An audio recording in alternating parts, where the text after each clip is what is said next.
Let me tell you a secret. Corporate America has officially decided that human beings are just a bottleneck to maximum productivity.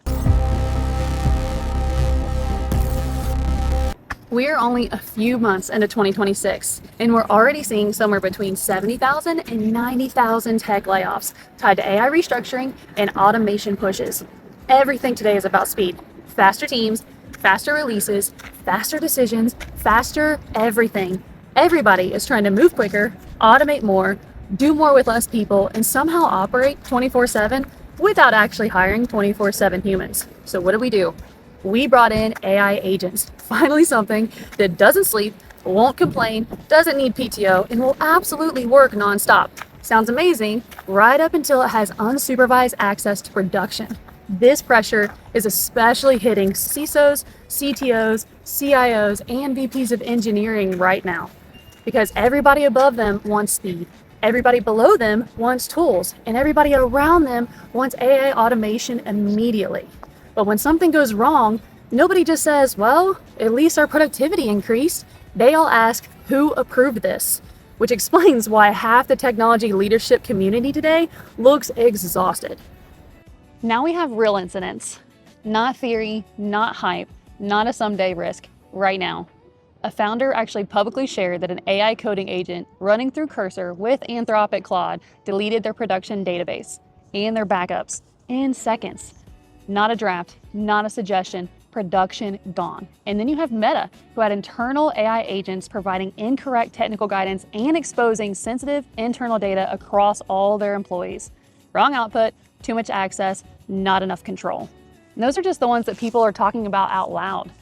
Because a lot of companies right now, and some of those with, let's say, fewer IT experts in-house, have AI agents that are writing and executing code, calling APIs, moving data between systems, and triggering workflows with the same level of governance as a shared Netflix password. Here's the part where this gets embarrassing, because the problem is no longer just AI sprawl like I spoke about in episode 2. This problem is that those same tools now have the ability to act. We didn't just give AI information, we gave it access, we gave it authority, we gave it execution capability, because everybody is chasing productivity like it's a competitive sport, and nobody paused long enough to ask what happens when it handles it wrong.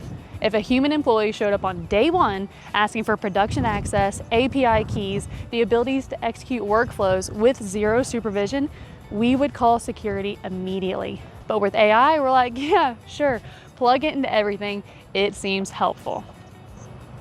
So if you're a CISO, here's your test.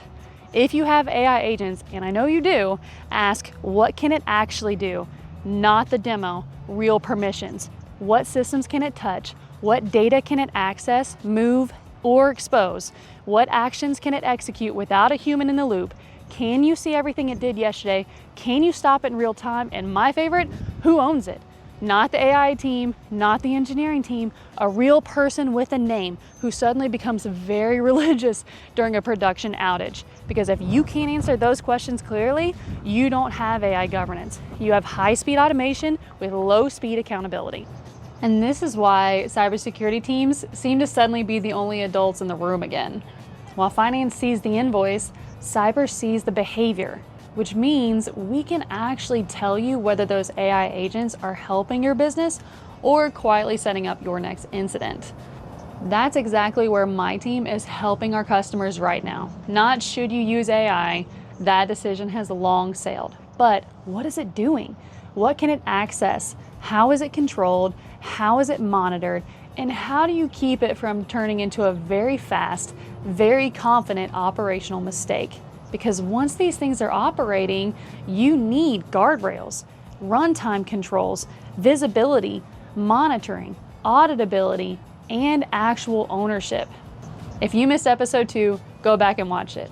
But clearly, we needed a sequel. Because move fast sounds exciting right up until the thing getting broken is your own environment by something that doesn't even know it made a mistake.